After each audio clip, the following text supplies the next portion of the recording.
You in the Hip Hop Corridor, where we giving you hip hop and more. 96.3 HD4. Get 'em, dub. Yeah, we caught the wave and we took it to shore. The convo's pure, it's the Hip Hop Corridor. Yeah, talking about the latest, celebrating who the greatest, and honoring the ones, man, who paved it, who really made it. Be in the amazement, same place they shot Rap City in the basement. Office cable TV, film, music, and entertainment. Check us out, 96.3 HD4. It's the Hip Hop Corridor. Dub and Troy. What's happening, y'all? What's happening, man? I'm your boy Dove. And I'm Troy. And welcome to the Hip Hop Corridor. On 96.3 HD4. Now, Troy, this is one of your homeboys right here, so I'm going to let you do the introduction. Absolutely. I appreciate that, man. All right. So, look, we got a legend in the building. Yes, indeed. You know what I'm talking about? We got a hip-hop legend. Yeah. We got an attorney in the building. Yep. Entertainment attorney. Yes, indeed. Legendary. Yes, indeed. We got a father. Yep. You know what I mean? We got a husband. Yep. All around good brother. Yes, indeed. My brother, your brother, our brother, Tracy Lee. Yes, oh, man. indeed. Hey, Look, man. too kind, man. The intro was too kind. Hey, Appreciate y'all, man. Look, for we real. appreciate you being here, brother. sure. Oh, man, For it's sure, big, man. bro. It's like our first, hip hop guest on the show, for real. Oh, for real. really? Yeah. We Oh, just okay. started this joint, so That's we what's had to up. come get you. You know what I'm saying? So I'm the inaugural. Yeah, You know what I mean? yeah. That's what's up. You kicking That's it what's off up. You for kicking us. it all over, Yes, man. yes. You know what I mean? Nothing yeah. better It's a than pleasure. with This family. makes it double the excitement. I'm the Yeah. first one to be on here from the hip hop perspective, and y'all my people. So Yeah. we're gonna have some fun. Man. Yes, sir. Yes, indeed. Let's make it happen. All right, Troy, go ahead and kick it off, Look, baby. man, so, we go way back. For sure. And at the Hip Hop Corridor, we like to get into what made people fall in love with hip hop. Right. You know what I mean? Yeah. Like, what was your dang, that's it Yeah. moment? Oh man, I mean, I think I'm right in the group of everybody else that if you were next to a radio in 1979 and you first heard Rapper's Delight, then that was the automatic like, what is this? What's going on? What's happening? You know what I'm saying? But then, once you get into the music aspect, then there's the other aspects of it that you kind of are familiar with, but it didn't get categorized. Like the way we dress, the way we talk, the way we walk, you know what I'm saying? The dance, you know what I mean? Graffiti, all of that. And then you put all of that together, and again, it goes back to when I hear this record in 1979 by Sugar Hill Gang, and you're putting all the pieces together and you're understanding that this is a movement, this is a culture, that's when I automatically got pulled in. In other words, our generation was already hip-hop. We just didn't get labeled yet. Exactly. You see what I'm saying? Right. So this is who we are. This is what we do. This is how we express ourselves. So, as far as the label is concerned, it had to be 79. You know what I'm saying? And it was on from there. You know what I mean? Absolutely, man. So I always tell people about the Philadelphia hip-hop scene. For sure. And the culture of hip-hop in Philly. Yep. So can you tell us how that influenced you? Oh, man. So we're going to go back to Lady B, WHAT, AM radio station. Now, this is before it got to FM. Okay. So, Troy, you know what it is. Absolutely. You know I've what I mean? talked about it. Yes, like that was the pivotal and significant point with regards to hip hop in Philadelphia. Yep. That's when we had the ability to turn on our radio stations and actually hear it for the first time coming through the radio waves. But then, again, you piece it all together with what's going on in the street. You know what I'm Yep. saying? With the likes of Perry P. that was in the beginning, you know what I'm saying, from 1980, 79, 80, you know what I mean? Look, I mentioned, not to cut you off, but I let him know that Perry P was my first favorite MC. See? I ain't know. I'm He learning. was I'm my learning. first. I learned Cosmic something every Cab. time from him, though. So. Yeah, Cosmic Kev, Grandmasters of Funk. Oh, man. Yeah, Yeah, and even Lady B, she was the first solo female to drop a Right. record. Right. You know what I'm right. saying? Beach In Yard. 70 to the beach yard. Yeah. You know what I mean? So, we were right there with New York, you know what I'm saying? But New York was, of course, the bigger metropolitan area. Right. You know what I'm saying? We were like the little brother, the little sister, whatever you want to call it. But, there's always been that, and I think it even carried over into the 90s and stuff like that, where we just felt like we didn't get our just due. We remember when it was Lady B and MC Breeze on this record. It ain't New York. 'cause Philly is stepping in. There was always that rivalry. Right. Okay. Because we were right next to New York, but we feeling like we're being disrespected and we're not getting our just due. Yeah. So, that was, the humble beginnings of the influence of hip hop culture in Philadelphia for me. Okay. You know what I'm saying? Yeah, and I mean, for me, knowing that, it's kind of obvious in your first single you released. Oh. The theme, I mean, that was Philly all, I was letting Why you Deion- say that? Why you say that? Because that sample he used, Pieces of a Dream. Yep. Okay. You know what I mean? Mount Airy Groove. Yep. Okay. His From name. Philly too? Oh, yeah. Yeah, oh yeah. Mount Airy. Mount Airy. Y'all be It's a showing up. section. Y'all be showing up. Shout out to Ron Lawrence and Derek D. Angeletti who produced that track. But Okay. I tell Dot all the time, like, I gotta use this sample. I don't care what y'all do because this is my first introduction from a national scale. If this is gonna be the first single, then I need to have that kind of representation. So I was like, yo, we gotta use this record. Oh, we gotta man. use this. Plus that was the Park Jam. Yep. You know what I'm saying? Okay, That was the okay. Park Jam in New York. Okay. DJ to put that joint on, you know what I mean? Like, woo, crazy, yeah. And that was a jazz joint. Yep. That's a jazz song? Yeah, jazz Piece record. of a Dream is a jazz Yeah, group. I got to do my Yep. research on Yep. that one. You know what I mean? So, and it was big. So when I first heard that first single, I was like, oh yeah, he representing. All the way You know what I around. mean? You know what He I'm saying? absolutely represent. It was a Now, must. he told me you had a name before Tracy Lee. For sure. L Rock. Yep. L Rock. Okay, how that Yep. name come about? That came up when I was at GC, when I was at Girard. Girard College, That's a school in Philadelphia. Okay. They getting Philly on me. You know what I'm Yeah, saying? yeah. I don't know You what's going on. surrounded, D. You surrounded. You know definitely what I mean? But nah, that name. Okay, so we're gonna take it back. Yeah. Of course, we talked about, when did you start falling in love with hip hop and what was your humble beginnings? Well, my first name was MC Lee. You know what I'm Okay, saying? okay. And then around 1985, I changed it to L Rock, and that was my name all the way until I got my deal. You know what I'm saying? for real? I released independent records. I had a maxi single with my man Cal on top, Cal Chandler, and my man Kwame from San Diego, and we started a label called Funky Hit Records while I was at Howard. Oh, and so dang. the first ever release that I had wasn't on a national commercial release, but we had it in record pools. It was an L Rock maxi single. Okay. There's 3 L Rock songs. and the Hoods? L Rock and the Black Hoods. Yeah. L Rock and the Black Hoods. You know what I'm Okay, saying? sure. So that Yeah, I remember. yeah, exactly. So but I guess Mark and Derek had foresight, you know what I'm saying? Because I was kind of stubborn, you know what I mean, at the time. Like, I didn't want to change my name.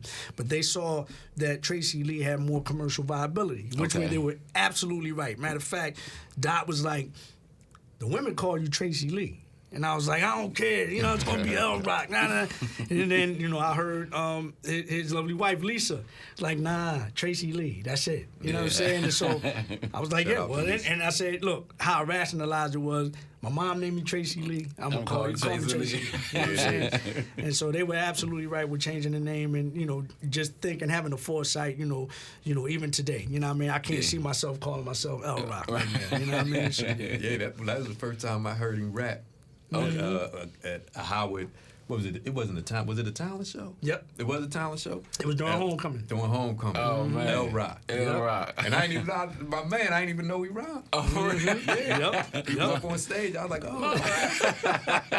But there was a lot of that going on. Yeah, for sure. Yeah, tell me about Howard when you was up there, like, and some of the people you meet. Because before we do that, when Yeah. you was in high school, was you rapping in high school? I was trying to get deals in high school. Like, we would, make these ashy demos off of the, the boom box. We press record and play, stick the mic on the side of the radio and rhyme off of other people's beats. You know what I mean? Yeah. But I was sending them joints off the Next Plateau and Profile and Def Jam. Of course, it wasn't hitting me back. Right, But, right. When we get to Howard, I initially was gonna, say, hey, forget it. I didn't get the deal in high school. I'm gonna go and be a sports broadcaster because that's my other passion. Oh, I love communications. sports. Yeah, of course. Oh, yeah, School me to see too. all Yes, day. yeah, You know what I'm for saying? sure. So what happens is I see D-Dot and my man China Black, Oh, Greg, in front of the Blackburn Center. Okay. And yep. No, this was even outside. This was outside, like right where the bricks are, but like slid off in the corner close to where the water fountain is. So then I see them rhyming. I'm like, oh, I caught the bug immediately. Again, it's like you rejuvenated my spirit. Like, okay, cool. Okay. I'm gonna pursue this thing again. I'm gonna get my degree, but I'm gonna pursue this thing again. So I mentioned D-Dot, I mentioned Ron Lawrence, Puff was there, Marlon Wayans was there, Anthony Anderson was there, Taraji P. Henson was there, Mark Pitts is there. It's like, oh my goodness. Shy's there. Man, yeah, help me out, Troy. I was loaded. Listen, Shy was there. Look, listen, the synergy, man. It was crazy. And that, what he talking about, that was a Friday. Yep. Wasn't it?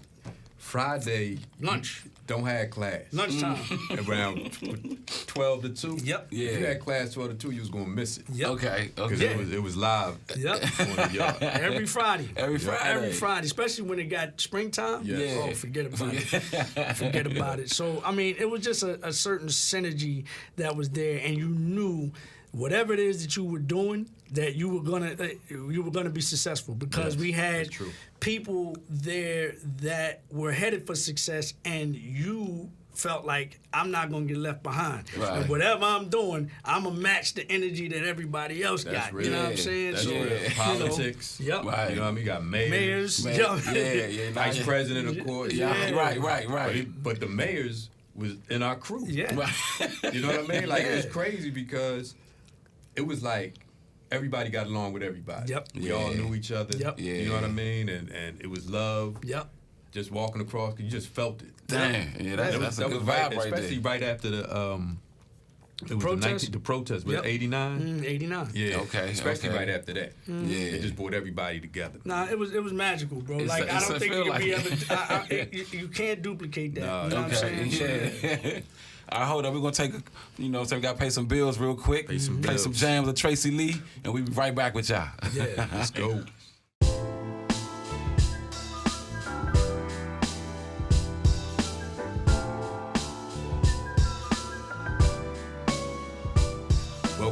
Welcome back to the Hip Hop Corridor. And man, I know y'all enjoy listening to them classics that we just Classics, finished you know what I'm listening saying? to. Love Tracy Lee, man. Appreciate it, man. Well, let me kick this one off, Troy. Go you know ahead, what I'm brother. saying? Go All right, ahead. so we was talking about, you was up Howard and Yeah. all the great people that was up there. Yeah. So how did like a lot of people get behind you and help you become Tracy Lee? Well, okay, so the first cat Did you that have I to battle met, some people, and how did that? did I? I'm trying to think. Maybe not, at least not initially. Like, once we formulated our crew, which was One Step Beyond, and then later the Reaps, we were called Power Move, and then transformed into R&F, which is when. So the unique thing about R&F is that it was a combination of Scholastic, you know what I'm saying, with the streets. All right, Like, we had, Magnum cum laudes, and we had gun runners. Right, You know what I'm saying? Like, all in one. yeah, you know what I mean? So it was very dynamic, man, and I think that, created a situation where it gave us more well-roundedness and more validity in whatever direction you wanted us to go in. You know what I'm saying? If you want to take it to the streets, we could do that. If you want to get scholarly, we could do that. Right. But my man Scotty Beats is the first cat that I met. Once I decided that I was going to get back into, like I told you, once I got out of high school, it was like I was done. Yeah. But once I decided I was going to go back in that direction, Scotty Beats, God rest his soul, he was the first cat that I met on campus that was a producer. And so he worked out of Night Flight Studios. Night Flight, I definitely know what I'm Night Flight, saying? yeah. Like, yeah. So, a shout out to Kev and Stacey Lattisaw and all that. So, yeah, man, that's where I started doing my first recordings. You know what I mean? Man. And it was Scotty Beats. That was my partner. Like, that was the cat that, helped us put together that first maxi single that I told you about. Yeah. That was the cat that, helped me get my demo together. You know what I'm saying? Okay. With regards to shopping it. And all the way up until I got my deal. Dang.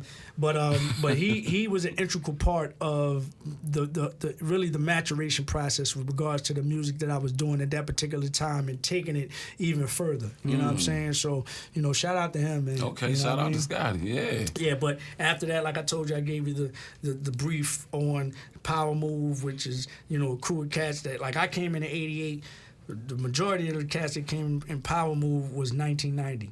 So, and it was a mixture of Philly, New York, Louisiana, California, you know what I'm saying? Because, you know, you go to Howard University, it's Right, a melting pot. Right, you know what I mean? right. Jersey, Jersey, you know right. what I mean? You So, can't forget New Jersey. I oh, always yeah. say that every time I say Can't that. forget New Jersey, you know what I'm saying?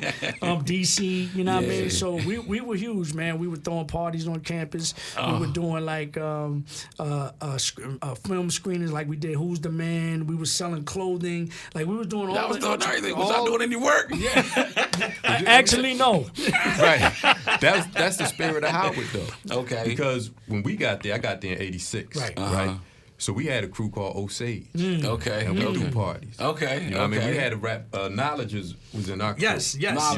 Knowledge From Diggable Diggable Plants. Yes. Yeah. So we do parties. Okay. And all. I mean, it's just like that's what you get, an entrepreneurial spirit. Yep. Yeah. You know what I mean? Yep. When you Okay, get in Howard. there. And that was a part of the culture, you know what I'm Yeah. saying? So, you know, we just followed in their footsteps, you know what I'm Right, saying? right. And then after that, you know, like I said, Puff and Matt and all of them came in '87, and then I come in '88, and then, you know, the rest of my crew come in '90, but it really followed the same guideline. It really Right. followed the same pattern, you know what I'm Yep. saying? And, Yeah. and just expanded on it just a little bit more, you know what I'm saying? Derek and Puff threw parties. Derek, Yep. Puff, and Hard Pierre. Yep. Oh, yeah, he Yeah, went they- there together. Everybody with the They house. threw parties. They was two blacks and a Puerto Rican. Yep, Okay. exactly. And they threw parties at the clubhouse. Yep. Okay. You know what I mean? So it was just everybody was trying to get it. All right, Everybody yeah. trying to get it. Dang. All right, so Many Faces. How do Yes. we get there from from Howard to Many Faces? Okay, so, you know, the name starts to bubble through the talent shows, through Okay. the parties, you know, Aight. because we use that money that we got from the parties and from the merchandise to get back in the studio. So, you know, we were constantly creating music, constantly, you know, creating something that we could shop. Yeah. And then, you know, Dot, who got a deal first that I believe with Two Two Kings, Kings in the Cypher. Cypher. Him and Ryan Lawrence. Yeah. Okay. Ron Long? Dang. Yeah. He so- went there too? Oh, yeah. Come on, son. I told you they co-produced the thing. You know what I'm saying? And you know, Ron was doing music with Herbie Love Bug Yeah. before Right. he even got to. You know what I'm Yeah. saying? So, but you know, we created. It's crazy. Like the dots are crazy. Yeah, it's You know, crazy. So after, you know, Dot and them got their deal, and you know that was over, he, you know, went into, you know, other things within the music industry, from the head of merchandise at Bad Boy to, you know, he kind of created to managing, and then, you know, he gets into the production, you know, field with Ron Lawrence, and they create this thing called the Mystery System. Okay. And so Dot and I, you know, had developed a relationship. He was like a mentor to me, still is to this day, right? So then Mark Pitts, who came in with me, you know, he was an understudy of Puff. And so he was managing Big and all that other stuff during the Bad Boy, you know, situation. And then all of a sudden, Mark parlays that into a deal with By Storm. By Storm. You know what I Yeah, mean? That's how I know, yeah. And so once he gets that deal, but Mark didn't know I got busy. You know, we knew each other, but he didn't know I for got real? down like that. But What? Dot did. Okay. So Dot told Mark, like, you know, you starting a label, you might want to look at Trey. Trey get busy. You know what I'm saying? Yeah. So then that's how that whole thing happened. You know what I mean? Wow, that's crazy. Yep. So I signed my deal in '96, I believe. But I started, you know, giving. Matter of fact, I was signed to. I was signed to a man named Shy first. One of the members of Shy. Oh, not Garfield. Nope. I know. Okay. Cat that was writing all the stuff. But anyway, he got a deal with MCA. I'm gonna remember his name. I can't remember. I can't Damn. remember none of their names. But he got the deal with MCA first, and I signed to him first. Okay. And while I was still signing to him, By Storm came into play. And so once Mark made the decision, because I was giving him demos while I was signed to To the- MCA, you know what I'm saying? Okay. And once, you know, Mark decided to go ahead and do it, then they had to have a conversation to get me out of that deal. Yeah. You know what I'm saying? So you was signed before you got to By Storm. Exactly. Wow, who knew that? Exactly. I give y'all another nugget. I was being, before I got signed to MCA, I was being looked at by Claude Austin at Rowdy Records first, then Eric Sermon right before they did the Def Squad. Yeah. They came down to DC. I did this show and I did this song called "I Walk Away from the BS," right? And Eric Sermon and my management at the time, Malik, they started talking because they were forming this thing called the Def Squad. But they signed Keith Murray instead of me. You know what I'm saying? So it was really out of me and Keith Murray. You know what I'm saying? So, so that's something. That's going another on, nugget. You get nuggets in the corridor. Exactly. So that just goes to show you, the grind. Yeah. You know what I'm saying? Like, what went into in the process before we finally get this deal with Boston Universal, and make the theme and all that other stuff. That's good to let people know too. The process. Right, it ain't overnight. You know what I mean? It ain't overnight. So that's good to let people know, because a lot of times they just see the success, right, and they think that that's what it is. Absolutely, it's good. It's good. I'm glad you letting people know. Yeah, for sure. Right. For sure. Like I was 26 almost 26, about 26 when I signed my deal. This the by Storm deal? So again, going back to high school. Right. So we talking about a 10-year process. Yeah. 10-year plus. Yeah. Before we actually get the deal. And in context, I'm actually a bit older than most of the cats that get signed. Right. You know what I mean? At that time, so, for sure. Yeah. So it's it definitely was a process, and it also, I think it helped me once I did get signed, that because I was a little bit older, and because it took this type of process, that I was a little bit, not much, but a little bit more knowledgeable about the game than when you go sign a 16, 17, 18-year-old cat. Right, you know what I'm saying? Right. Which helped me out in the long run. You dig? So Absolutely. So it was a story I wanted you to tell Tracy about the song off of Many Faces called "On the Edge." Oh yeah. Oh man. First of all, How Many much that Faces. meant. It's just like one of my favorite albums of all time, man. Like I said, Thank the you, intro, Thank the you. the skits on the joint, you know what I'm saying? All the songs, man. Like I said, Walked on Ice. That joint used to get me through some tough times, man. I played ball in college. I went to Norfolk State. Okay. You know what I'm saying? I was going through some tough times with the coach, and so that and Slippin' by DMX was on repeat all day long, man. And I needed to hear that. You know what I'm saying? Walked on Ice, especially how you start off. You know what I'm saying? It ain't no fun, son. It's real out here. Word to God, it's rough. Struggling for bucks, I'm stuck. Between the rock and some concrete, wild things, the hard times upon me, but still I gotta keep it on. Cause I refuse to lose, give up. I got my fan plus the God I trust. Yes, sir. Yes. I wanted him to let you know. That was the one that for me, man. That you touched him, man. Nah, man, but the thing is about that particular song, man, like, I go on to YouTube from time to time, read the comments and all that, because actually that helps me with my writing. It gives me things to talk about, good, bad, or indifferent. You know what I'm saying? Right. So, but with that particular song, when I go into the comments with that song, it's like I see so many people that say the same thing that you said. Yo, you got me through something in the 90s, or you know what I'm saying? I was on my last leg, or you saved my life. And yo, one time when I read that, when one of the comments was like, yo, you saved my life with that, that's when I was like, damn. Yeah. I am doing this for a purpose that I don't even know. You know what I'm saying? Well, I didn't even know you. And I was listening to this on repeat like every day, like for real. You know what I'm saying? So I appreciate you putting those bars together. You know what I'm saying? All day. But my other jam, because I'm on communications, I'm directing videos in school. Yeah. And I always wanted to direct Who Shot the LR. Woo. That was one of the, you was like 6 different people in one song. I always wanted to shoot that video and have you with different people. Like, that song was so dope, man. I ain't gonna front. Like, even to this day, I think that is probably my most creative song that I've ever done. Oh my goodness! And don't look at me. I don't believe you think I'd shoot niggas on my team. We grew up on the same block. Set up we spots together. You know what I mean? Good about each other. I can root bruise, but never would I do that. We can do this all day. This my guy. Listen, like that. Sometimes, like I was just talking to somebody this week, and it was another MC, and I was like, if you don't get to the point where you step back and gotta marvel at the shit you do, then what are you doing it for? Right. It's like right. if I'm writing, I have to. If I can't get to the point where I step back and be like, "Whoa, did I just say that?" Right.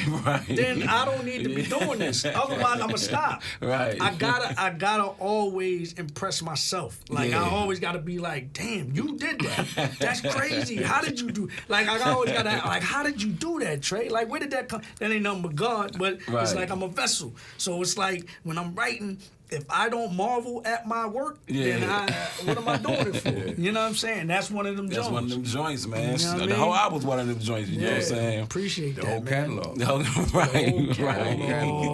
Yeah, you know what I'm saying? Yeah. That's That's 6 real. albums and no skips, man. That's what's up. That's what's up. That's real. Yeah. Well, let's get into the classic with Biggie, though. Let's get a couple of questions out off that one joint. Sure. Absolutely. Look, man. So first of all, Okay, let's go. This is always the hot topic. This is always I don't the take hot it topic. personal. I do, but I don't take it personal. Because you're my man. But I listen to people, and I listen to them talking about you got bodied. I listen to them kind of trying to downplay your contribution to hip hop, and it kind of pisses me off, right? Because I'm like, you couldn't have stood in that room and did what he did. Right. You couldn't with Big, and you couldn't have stood in that room and did what he did with him. Right. You wouldn't have stood up next to him. Right. So don't Right. talk about how he got body and why he the only one y'all naming. Yeah. Because Big was on record. First you say he bodied everybody, right? But you only named Trey. But he was on the record with Busta Rhymes, Yep. LL, Yep. you know what I mean? Yep. Craig Mack, Yep. Jay-Z. Yep. Right. You don't name them. Right. He But bodied them too. You know what I'm saying? But to me, he ain't body traded me, though. He did. You know what I'm saying? But that's my point. Okay. You know what I mean? Yeah. You just saying it. Right. You know. I'm gonna break that down for you. And again, it goes to the sheep mentality, right? There's no way, and this is what I'm saying in their mind, the people that say this. There's no way that this new guy that comes out of nowhere that we've never heard of can get in a room with Big, get in a booth with Big, and even remotely come close to what Big is doing, because I don't even know who this cat is. Right. Who is he? Right. So because you don't even know who I am, you're not even going to give it a fair shot. Right, You're not even right. listening. You're not even listening. Right off the break. So it's an automatic perception that, oh, it's Big in '96. He got a body Trey. Right. He got to. It ain't, I can't even fathom it. I can't even fathom how Trey could even hang. You know what I'm saying? Right. Because you don't know me. I never ran in your circle. I never got introduced to you. You don't know who I am. Right. There's always this partiality with, you know what I'm saying, what is perceived to be, you know, the guy at the time, you know, and where he is at that particular time. And there's always this perception that, you know, even with a newcomer, you know what I'm saying, like standing next to somebody that already got a name, that you're automatically going to be inferior. And that is just not true. Because if I sat there and broke down some of these lines, there's going to be a handful of y'all that's going to be like, oh, shit. Right. But then it's going to be still some that's like, I'm not going to pay attention because I'm going to stand on what I'm standing on, because I've been standing on this for the last 25 years. It's You a know what I'm popular saying? thing to say. Right. But, I mean, listen. Big brought out the best in me, and I brought out the best in Absolutely. Big. That's what I've been saying forever. And I've heard more than one person say that that's his best verse, period. So if that's his best, that's his best. Right. You know what I mean? Why are you saving for me? Right. Exactly. I'm the new dude. Right. Exactly. You know what I'm You know saying? what I'm saying? That's a general consensus too. Yeah. That's most people's favorite verse. I've heard that. Yeah. I've heard it too. So you got it again. So you got to think. If the person that you revere as the best ever in a lot of people's minds, Absolutely. right? You revere him as the best ever, and he saved his best bars for this record. Yeah. For the new guy. For the new guy. Right. You got to sit back and reevaluate what you're saying. Exactly. About how I did. You know what I'm saying? Yeah. Which, like I said, man, and it's gonna be a time when we got time that there's a certain segment in that first verse that I did. If I broke down this 8-bar segment, it's gonna you'll be like, oh, man, because I know you didn't catch it because you didn't even listen. Right. But if I broke it down, you'll be like, oh my God, that's crazy. And then that'll make them go back and listen to everything, and then you probably start getting the respect you deserve. And let me tell you this. This is how ill this is, right? Because I don't know if people saw Dot on Math Hoffa. Right? So, yeah, I saw it. Like Dot was saying, Big was listening to me in 95 before I got my deal because Mark would be in the car with the demos. And I know Dot is the one that co-signed, initially, but Mark was also looking for the co-sign from Big. Right. Before he even gave me my deal to make sure that this is the right move. And he was listening to make sure, because if you want us to do a record, let me hear the ball. Right. So that's when he heard him. He was like, oh, okay, I'll do it. But he's going to come in second. That's what he said. Okay. Which is the competitive thing. It's beautiful. But here's the other thing. If I broke down the bars, we also taking shots at each other too. Yeah, that's right. Yeah. You know what I'm saying? I'm hip. You know what I mean? We also taking shots at each other. There's lines that he's talking about. What he say? I preach it. My 9 reaches, the prestigious. Cats who speak this Willie shit. Front the pieces. But the Willie shit came from when I did Big Willie style on Many Faces. But then, so Cats who speak this Willie shit. That was a shot at me.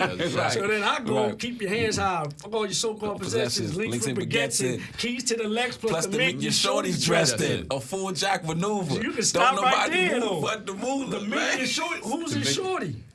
Kim. With the mink your shorties dressed in. And she rocked that in one of the videos. I'm talking to him. That man. But people ain't paying attention to that. You was ahead of the game on that, man. But again, it was all for, because the concept of the song was we jacking MCs that's faking the funk in the game. If you say we don't believe you got it, right, we're gonna expose you. But if you do got it, right. And the crazy part about the album, because I just bought it on the strength of, because you was flowing on the theme, because when you said it's on like that, we breaking your team up like a solid. Like that was crazy to me. I was like, I'm buying the album just to strength off that. Yes, you know what I'm saying? So I bought the album, so when Keep Your Hands High came on, Biggie name wasn't on the album. Right. So I'm just already just vibing, and then I heard Biggie, like, hold up. And that was political. You know what I'm saying? They didn't give us the right to, the broadcast that he was on the record. Like, you had to play the record. You had to even know that. So that's the reason why we white labeled it. You know what I'm saying? Because we couldn't release it as a single. We couldn't advertise it. You know what I'm saying? So it's just like, all right, we're gonna still get it to the DJs. So on the low, we pressed up a few amount of copies and got it to the DJs, and then that's how it kind of spun out of control. I mean, it didn't really spin out of control because we never had a video. We never had none of that. Right. But that's how powerful that record is. We still talking about it. Still talking about it 30 years later. You know what I'm saying? With no visual, no nothing. And I always felt like if you like the theme had just hit. And if Keep Your Hands High had a video, I felt you would have been out of it. Different life. Everything. You know what I'm saying? But in all fairness, I'm glad it turned out the way it did. Yeah, it did how it was supposed to. You know what I'm saying? Everything happened the way it's supposed to happen. Exactly. No regrets. So y'all stay right there. We got more with Tracy Lee coming up. Absolutely.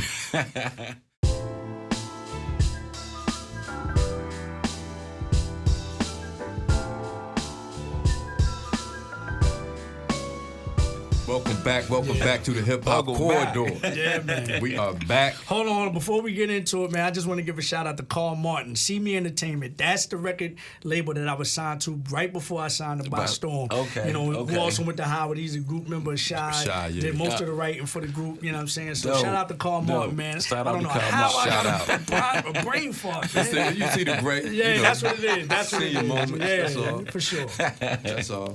But yeah, so we enjoying this conversation. Oh man, likewise. For sure. Getting a lot of nuggets, you know what I mean, and a lot of clarity on some certain things. Mm-hmm. So let's keep going. Yeah. Keep all going. Right? So let's move past Many Faces. Okay. Yep.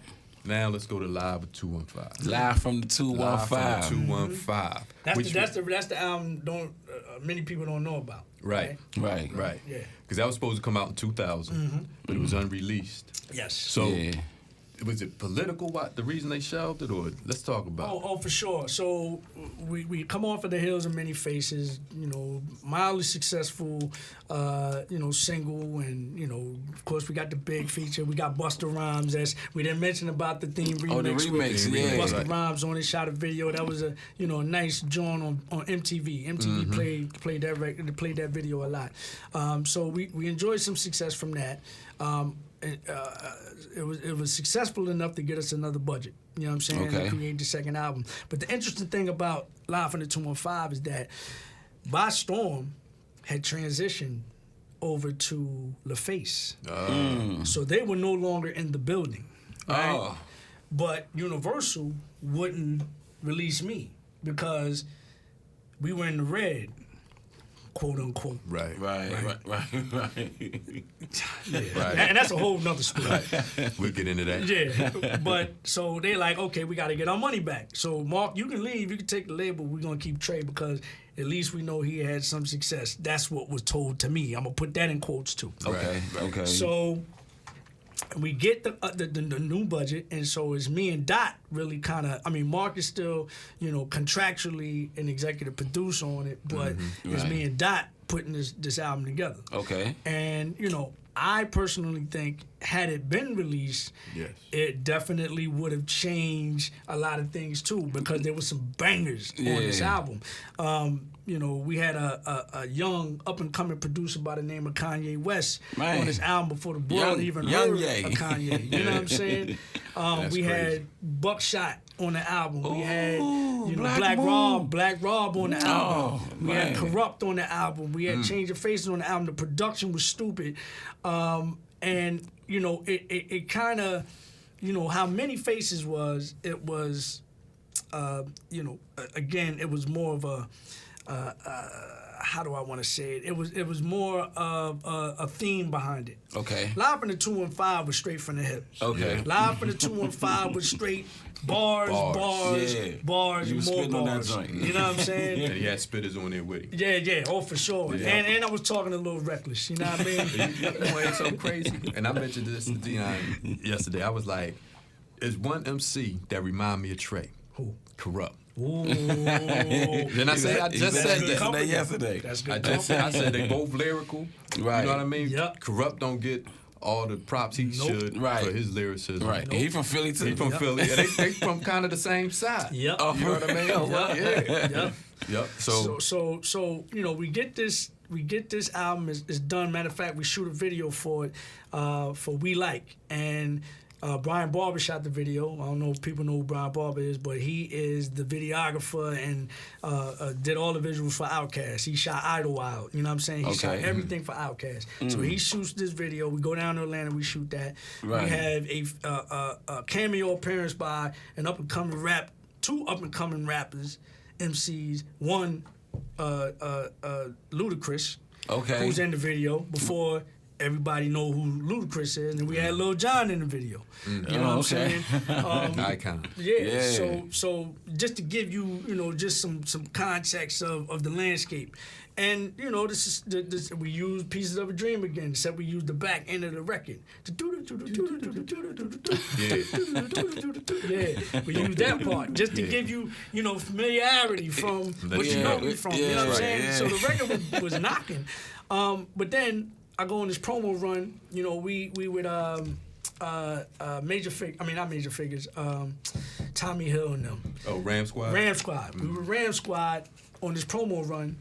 And, we in the Carolinas, we in Florida, blah, blah, blah. And then I come back up to Carolinas and I catch this flight back down to Miami by myself to do another show, still on promo. This is like end of 99, going into 2000, something like that. It's New Year's Eve.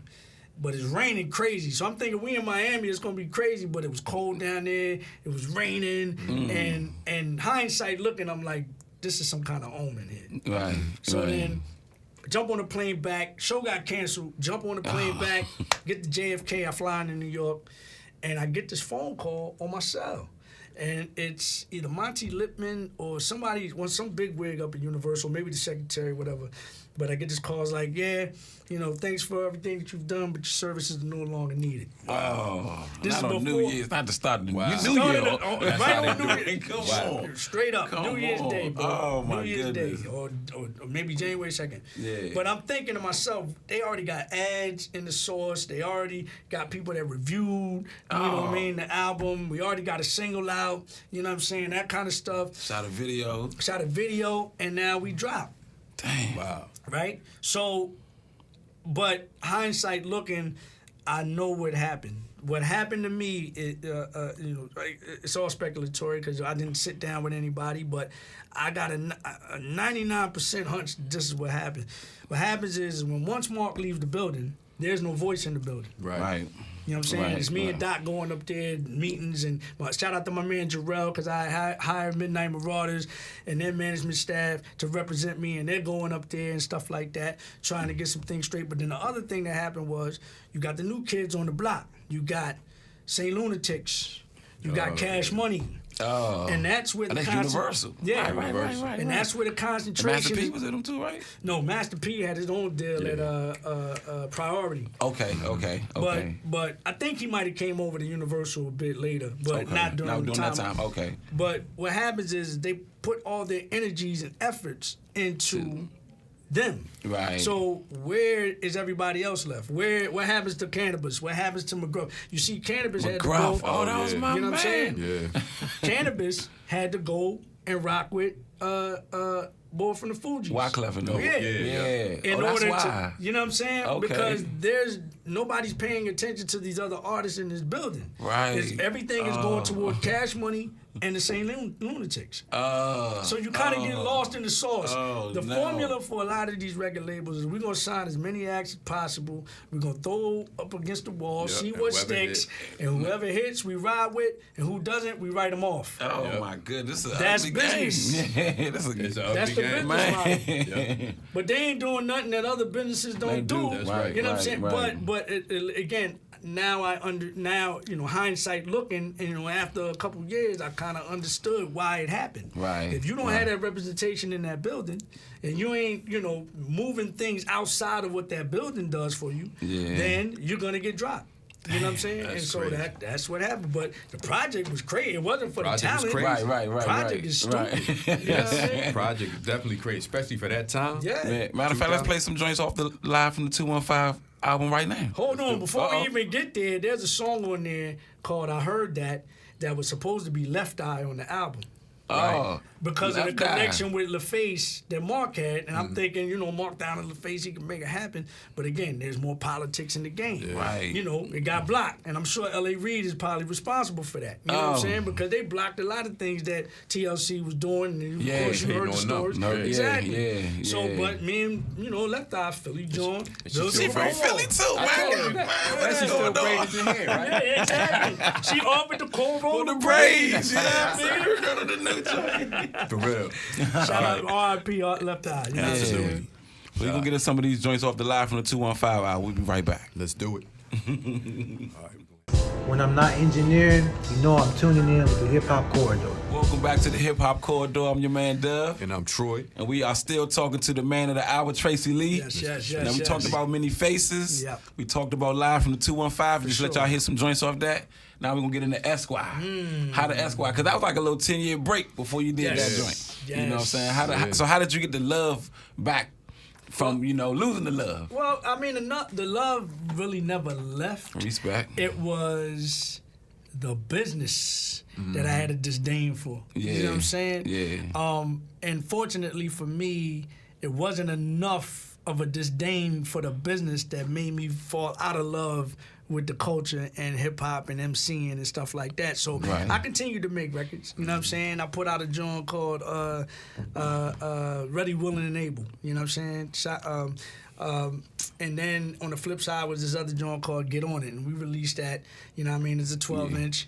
It did some, in certain markets it did pretty good. You know what I mean? And we kept writing, but then that was the pivotal point where I had, to make a pivot. Okay. I had to figure out what was going to be the next move. Yeah. Didn't have a deal anymore. Even though I'm still making music, it's not making me any money. You know what I'm saying? I had a little stack that I sat on. My mom taught me a great deal about economics. You know what I'm saying? So, shout out to mom. Yeah, for sure. So I had to, I had a nice little mid on the side, but because I'm not working, then it starts to dwindle down. Right. So then that's when the spirituality part of me kicks in. You know what I'm saying? Like, I'm a God-fearing brother. You know what I'm saying? I God directs my path. He directs my steps.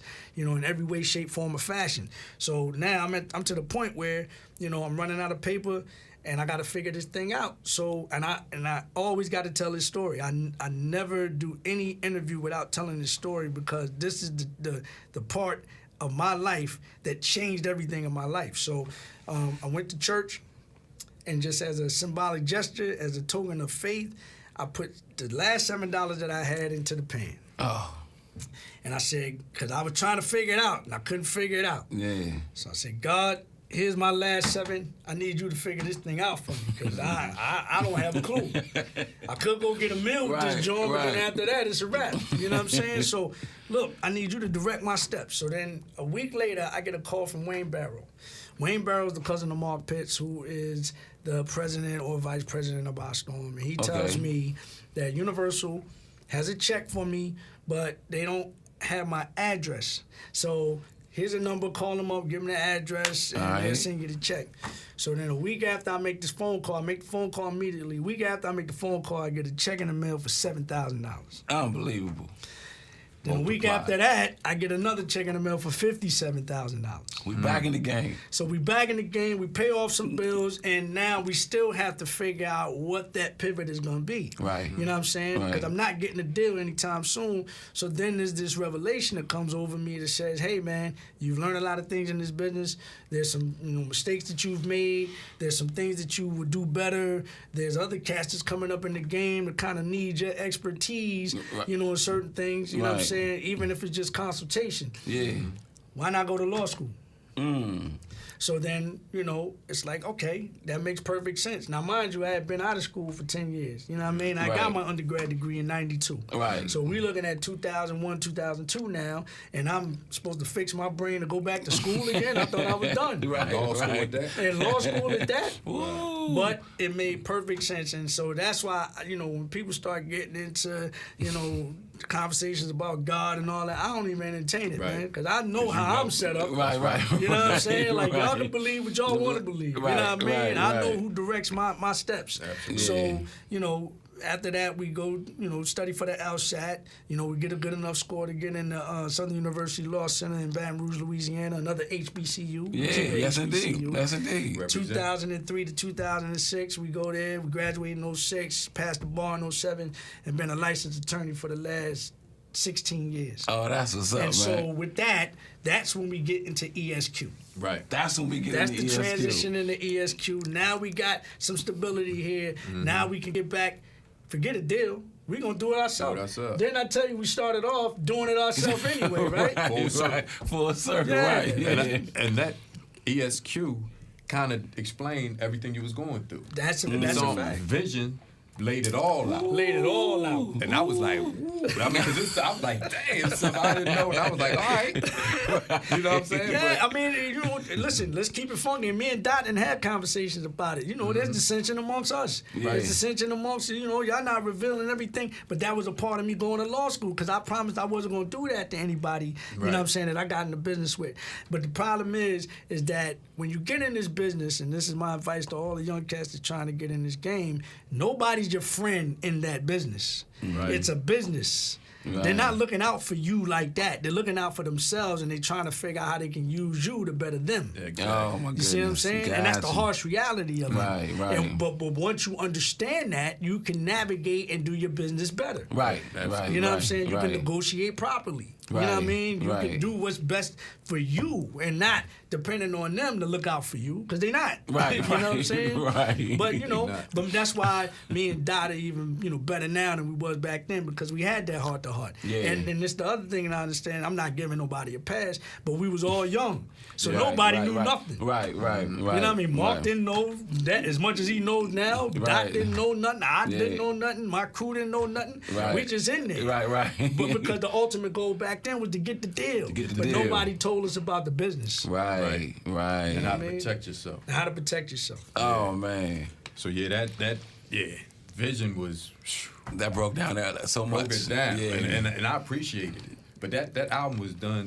That was a really, really well done album. Thank you, man. Yes, indeed. Yes, indeed.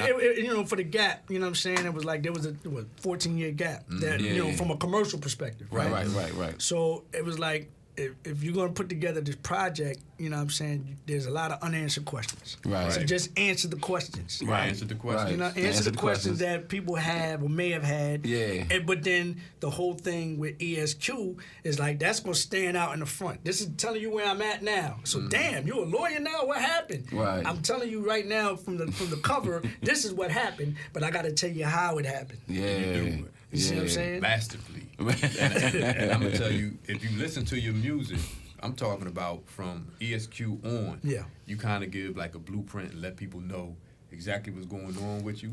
Your spirituality, that's prevalent. That's you see that in every album, every project. Yes. Yeah. And it just, I'm like, if you want to know what's going on with Trey, just listen to the Listen to the music, yeah. I leave it all in the songs. leave it all in the song. I don't talk like I talk to y'all, but I don't talk to everybody out there. Right. But if you want to know what's going on, Listen to the records. Listen to the music. Yep, that's real. Man, look, man, we unfortunately we gotta wrap this joint up. So let's do this. Yes. Let's do invite our brother back. Oh, we got Let's to. do a Yeah, part two. we still gotta get into the unexpected. Gotta get into that. Glory. Gotta get You know, into that. and definitely different the new joint. You know what I'm saying? Between, and I ain't gonna lie, I love unexpected, but between Glory and Different, I don't know, that might be your best work. And as an older guy, then we gonna get out of here. As an older guy, I appreciate the depth of the music. You know what I mean? Yeah. I appreciate, because it's like, it's something that we could relate to. And when I listened to your music, and then I heard an interview with Andre 3000 talking about he didn't know what he could talk about. I'm like, well, you need to listen to Tracy. Right. I heard the same thing. Because I'm Right. like, it's a grown man talking grown man things. Grown man You know what I things. mean? and I know 3 Stacks can do it. That dude is a genius. Right, you right. just don't want to do it. Exactly. Say that. You Say know, that. don't say I don't know what to talk about. Right. Not Yeah. you. Right. Not him. Right. What? Exactly. So we're going to leave it there. We're going to do a part 2. Yes. Yeah. You know what I mean? Yeah. And hey, man. I can't wait, man. Absolutely. Hold on, we usually leave the show with a jewel With a of the jewel. day, like, you know what I'm saying. But you dropped some. That's of what I these was getting ready to jewels. say. I don't think we need to do And one. I was going to come in like, he dropped that jewel already. We appreciate that. We appreciate I that. can't wait to come back, man. We got Oh, more. man. We got more. Absolutely. So this was part 1. Y'all stay tuned for part 2 coming soon. Absolutely. We got Dove, Troy, and Tracy Lee on the Hip Hop Corridor. Yeah. Salute. Peace. D4. Get him, Dub. Yeah, we caught the wave and we took it to shore. The convo's pure, it's the hip hop corridor.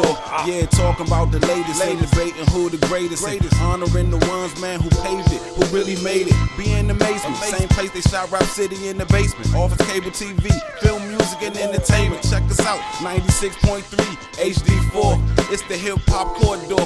Dub and Troy.